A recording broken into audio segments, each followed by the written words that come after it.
Let's just get this thing going here. Commissioner Peirce, I appreciate you coming back on to chat with me here on Coinage. Zach, it's great to be with you. You know I have to start with my disclaimer, which is that my views are my own views as a commissioner and not necessarily those of the SEC or my fellow commissioners. I will see you a disclaimer, and I will raise you a disclaimer. As the host of Coinage, I don't speak for anyone but the community that we represent here. But I appreciate you taking the time to chat. I want to get started with the big news here, which is the update on the front of the Bitcoin spot ETF, the update coming out. And it's something that you've talked about a number of times. Your fear that this is just a huge moving target. The latest update in the wake of, more than 36 applications that have been filed. Now the SEC saying that they're not sufficiently clear and comprehensive, despite coming from some pretty big traditional finance firms. How should the market be interpreting this update? Is it more in the camp of moving goalposts and kicking the can down the road until exchanges are completely brought into what Gary Gensler and what this idea of licensing exchanges is? Or is it actually, you think, a good faith opportunity to really fix some issues? Well, I really can't speak to that particular application and what's going on with it. But what I have said in the past, and I continue to believe to be the case, the standards we've been applying with respect to Bitcoin exchange traded products have been, as you put it, a moving target and also not consistent with how we've treated similar products. And so I don't know how you get out of that analysis that we've engaged in thus far to get to a point where you're approving a Bitcoin exchange traded product. But again, each application comes in and we consider it on its own facts and circumstances, its own merits. So we'll see what happens. But again, I've been quite discouraged by the what I would describe as crypto or Bitcoin specific standard that we're applying here. I mean, coming from BlackRock, the idea of a TradFi firm that has, I think they're like 500, they have more than 500 applications to, I think, one that hasn't been accepted. The idea that something that they would propose not being clear and comprehensive enough. What do you think is the hang up that you've seen thus far? Well, again, I don't want to speak to this particular application because I have not read that application. But what the hangup has been so far has been the staff. The staff of the SEC is taking direction from the commission, and the commission generally doesn't allow things to move forward that involve Bitcoin because, as you know, I think the commission has taken this position that we want these exchanges, these trading platforms to be regulated. And, again, it's a little bit hard for me to rationalize through this analysis because I think the analysis that we've undertaken has just not really been consistent with what we've done in the past. So I'm trying to figure out how do we align it with what we've done in the past. And that's why I've dissented a number of times now, the most recent one with my colleague, Commissioner Ueda, to say, what are we doing here? Are we applying a standard that makes sense in this space? And I don't think it matters whether, there have been a lot of applicants who have put in applications for Bitcoin exchange traded products. We obviously have the futures products that have been approved, but, in other countries, there are spot products that have been approved for a long time. And there's a lot of demand for spot products. And I think if you look at the rationale for approving a futures product, it would seem that you could apply that same rationale and apply a spot product. So it's a little bit hard for me to try to untangle that web of why we haven't approved one. Again, facts and circumstances do matter, but based on the facts and circumstances I've seen, I can't figure it out. Yeah, and I know you don't want to comment specifically on any one thing, and so we don't need to. My next question will basically be couched in the same kind of look, and I know in the wake of the Coinbase and Binance lawsuits, not digging into them particularly, but when it comes to kind of applying the same rules and best practices here, I think there might be an element of trying to get everything right if you want to give them as much of the benefit of the doubt as you can.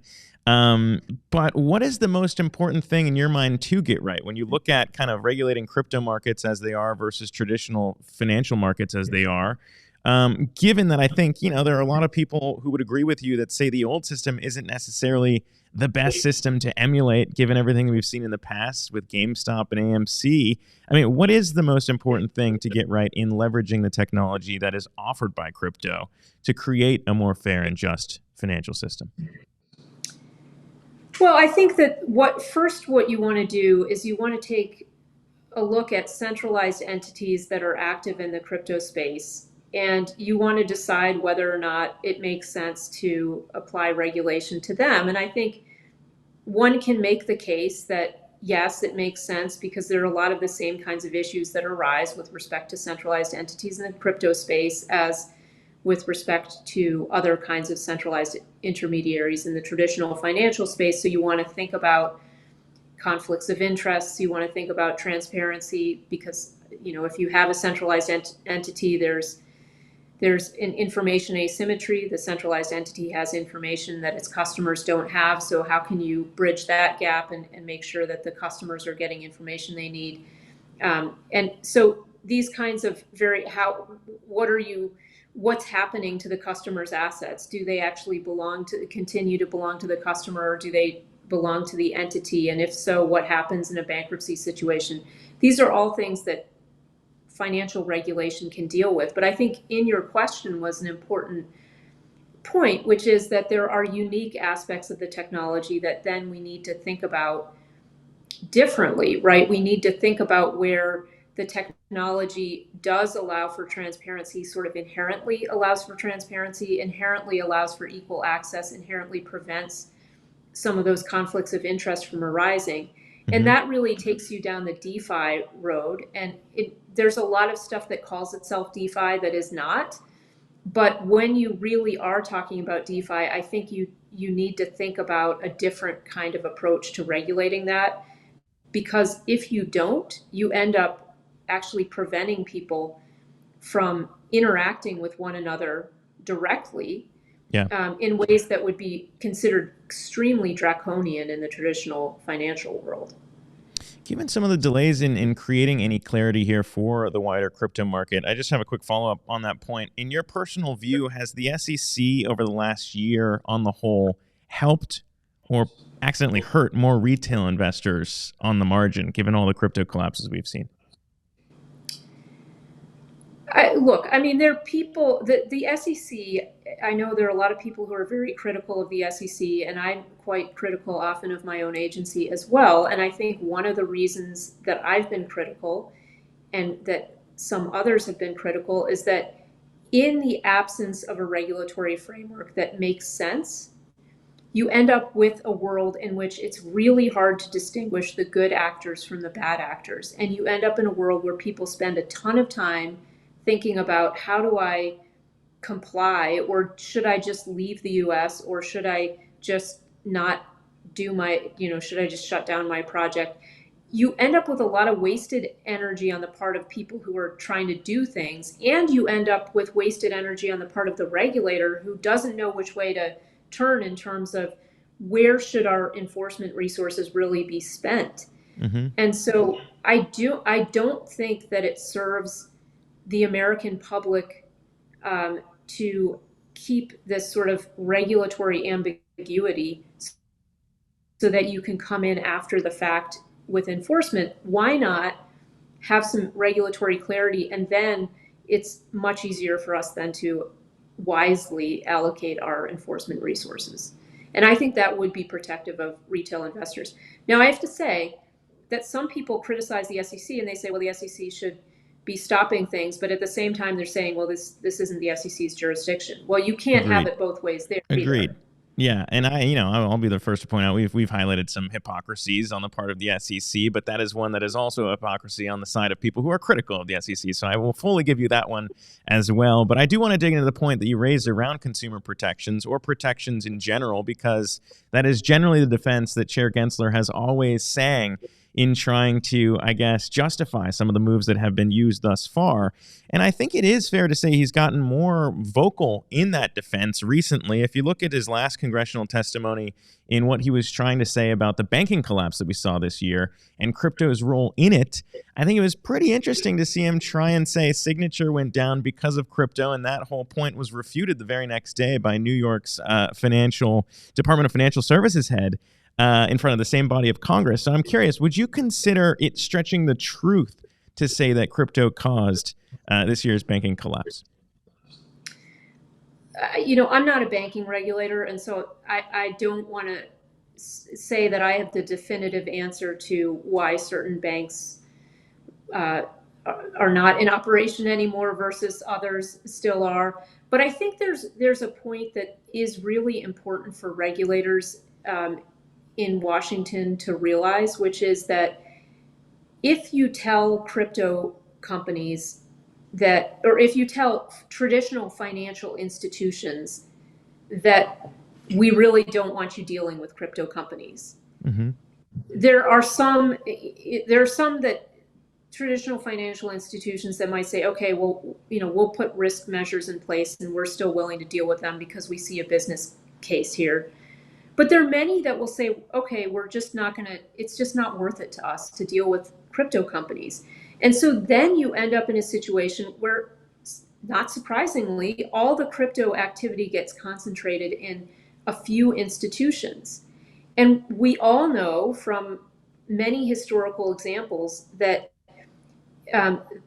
concentration in financial institutions can lead to problems. You want to have diversification of your customer base and so forth.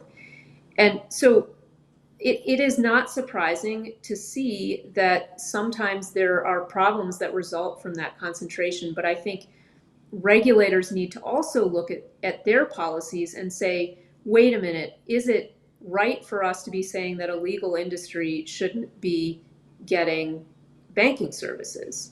Yeah, and I think the point that we heard from Adrian Harris, again, that head of New York's financial Department of Financial Services, was mostly around not believing that crypto played any outsized role relative to other industries in that banking collapse, and probably correcting the record around that point, which, if you are defensive of the technology, you would probably also want to say, look, let's not go ahead and just say this was the problem. Yeah, I mean, and look, every banking issue and every time something bad happens in the financial system, you really need to take a look back and see what happened and what led to that. And often there are many sources of that problem. One source that I think too often gets overlooked is the regulatory pushes and pulls that might have led an institution to look a particular way. And I think that's always something that needs to be part of that. Interesting. Yeah, let me push that point a little bit further when you talk about pushing and pulling, because I think one of the things that has become almost impossible to debate away is this fact that I think the Biden administration and the agencies that it has attachments to have become much more aggressive when it comes to your point on saying crypto is bad and therefore banks should not touch it. You have a lot of people saying that a coordinated effort basically pushed these banks to stop operating the way they did. Barney Frank came out and said that Signature should not have been put into receivership, and was so only because it offered crypto banking rail services. So, I mean, is there a part of you that could entertain an idea that agencies colluded to basically shut down crypto-friendly banks like Silvergate and Signature? I'm not going to speculate about that, but what I will say is there have been a lot of public pronouncements from regulators, mostly at the federal level, that have sort of suggested that engagement with crypto is problematic. And I guess from my perspective as an SEC commissioner, I'm most interested in thinking about what does SEC messaging do to the willingness of the traditional financial industry to be engaged with crypto. Again, it's not my place to say to a traditional financial institution, you should engage with crypto.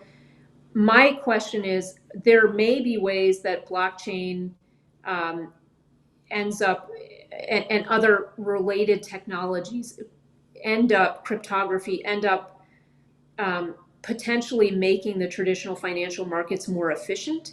Mm-hmm.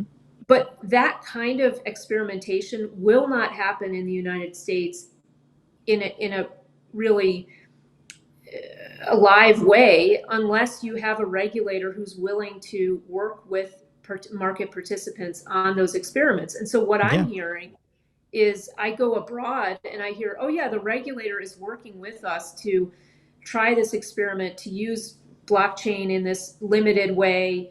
And they're doing transactions in a, essentially a sandbox type thing. Well, why isn't that happening in the US? And I suspect that one of the reasons is because, and there's a little bit of it happening here in the US, but it's really limited. And I think it's because the regulator is sending a very negative message saying, we're just not really wanting to deal with any of this asset class or this Yeah. technology. Well, even outside of finance, I mean, again, speaking as a builder and offering NFTs for subscriptions and technology that way, right? A lot of artists have been using it to unlock certain things. Me as a builder and what Coinage is doing, it's become, you wouldn't want to build in the US if you have that hanging over your head that, well, I don't know, maybe one day potentially we could see an enforcement action just because we touched this piece of technology. And I guess, to push your point. Oh, sorry, go ahead. But I mean, yeah, so I mean, that's exactly it. It's because you touched this technology and you thought, you know what, I have a way that maybe potentially I can use this technology and I want to try it. I don't know if it'll work, right? I want to try it out. And so I was just overseas, and what I heard from people is there are two markets. One is the US, where people are scared to do anything, and the other is outside the US, where they're doing things and they're cutting out US people because they can't they can't face that regulatory risk. And that's just not the world I want us to create here in the US. We should be the place people want to come to do things. Now, a lot of this stuff is not going to go anywhere, and I think that's fine, right? It's people are I make no claims that Coinage is going to be a very successful media operation. Let me get that squared away right now. But we are trying things, and hey, we'll see how it all goes. But I do want to push that point because the technology aspect of this is interesting and maybe, again, also hypocritical when it comes to the idea of, saying there's no there, which is a point that Chair Gensler's made multiple times. And yet you do have agencies that probably would agree with him, like the Fed, experimenting with FedNow to quicken settlement times to catch up to what's offered by crypto.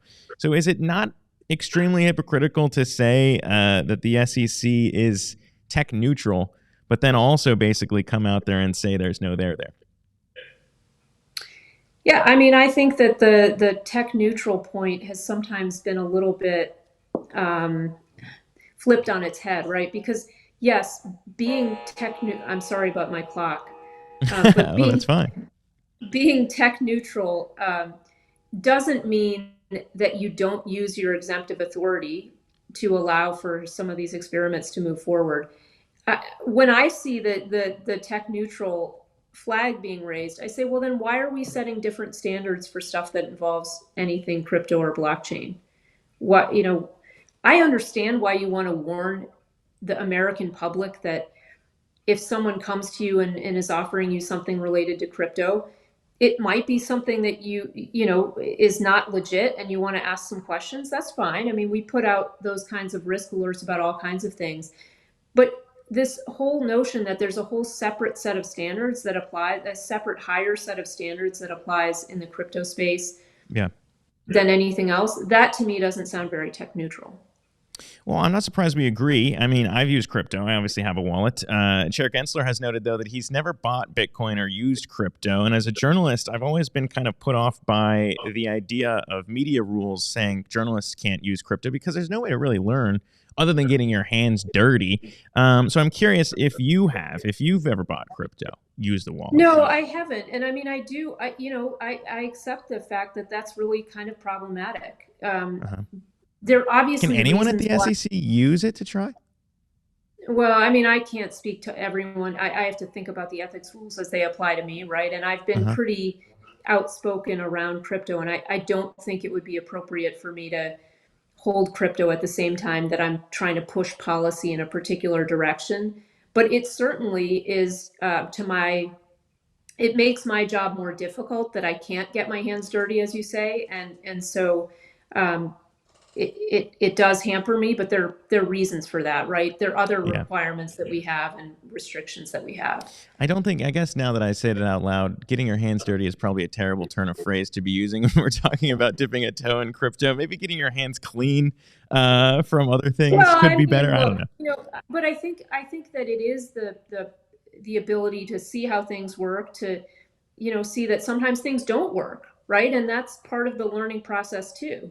Yeah. So anyway, someday I will be able to learn some of this stuff, and I'd love to take a coding class at some point too, so that I can understand that part of the world a little bit better. Yeah, and I guess maybe if there's one area, right, when we talk about how you apply this technology, obviously it has its own limitations when it comes to how you can basically permission a permissionless system. And that's kind of one of the biggest things that I've heard you talk about is, look, people have to offer up disclosures. And you might agree probably with the other side that's maybe more anti-crypto and saying there aren't enough disclosures. But I'm curious how you do that the right way. How do you really offer up disclosures without maybe an agency that's more active in policing those disclosures, and what's the right way to do it? Society has to make a decision of what they want those disclosures, what they want that regime to look like. But I can see a case for a place for a regulator like the SEC to come in and help build a disclosure framework that would get to the kind of information that purchasers would want. But I think your point about permissionlessness is really important. And I think too often regulators view the world through the lens of you can't do you can't do something unless I tell you you can do something. And I've been pretty upfront that my view is I have a statutory mandate. Congress has told us to do certain things, and that is my mandate, and I will work to fulfill that. But when there is not a mandate that says I have to do something, but I have discretion to do something, then I have to, as a regulator, then I have to ask the question of, is the interposition of regulation helpful in this circumstance, or is it not? And part of that decision making is thinking about people have in the United States should presumptively have the right to do things. Adults, right, should presumptively have the rights to do things. And there has to be a good reason to overcome that presumption. It shouldn't be our presumption in the US that you've got to go ask Uncle Sam for permission before you do things. Now, again, there are statutes on the books and we uphold those statutes, but I'm always thinking about upholding them in this frame of liberty is super important in the United States.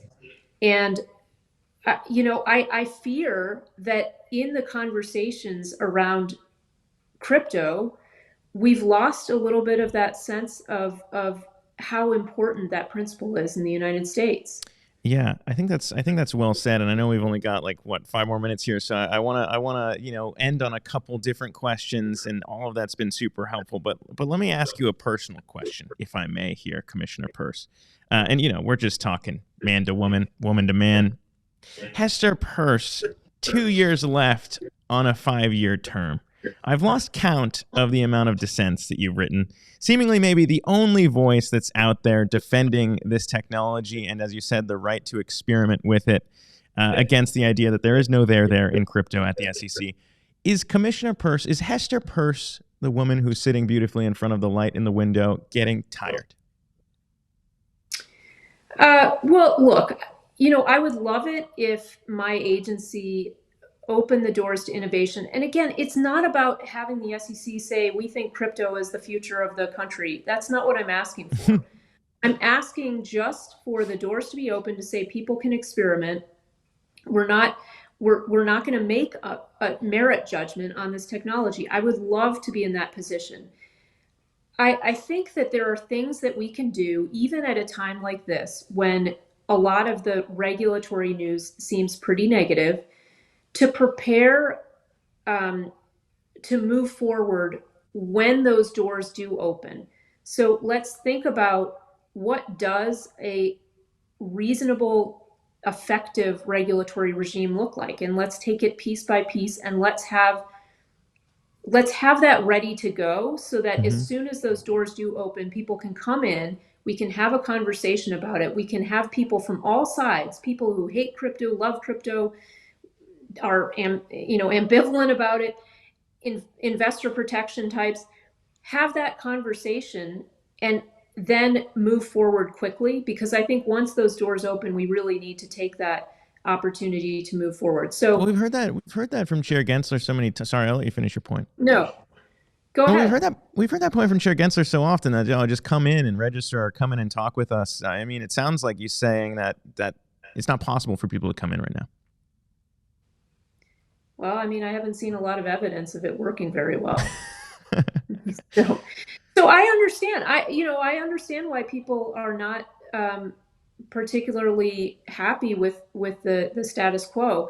But we do have to look forward to the time when we're on a more productive path. And so that's kind of what keeps me energized. And I think, a lot of people look at me and they say, well, all you do is complain and you're not actually moving the ball forward. But I think we can move the ball forward even in this period of time. And it's not, there are a lot of really smart people at the SEC. And I think it's just a matter of giving them the permission to think creatively about what an effective regulatory framework would look like. Yeah, and I haven't really heard a lot of people saying all you do is complain. I think I've heard more people on the other side saying, look, Commissioner Peirce is the one that's trying to challenge some of the viewpoints that I think more and more people in the world are waking up to and saying that's not right. So, I mean, one of the questions that we heard from people was, what can they do? People who agree with you, what can they do to support outside, obviously, watching you fight this battle internally as just one commissioner in a sea of five? Well, certainly reach out to my colleagues.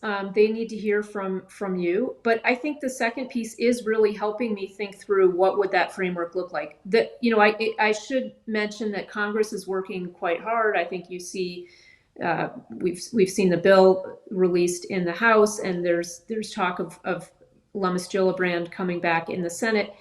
So there's that piece of it. But help me, as from the regulatory side, think through what those pieces of that framework would look like. I put out several years ago now the safe harbor for token offerings, but help me think through the other pieces. What does the custody framework look like?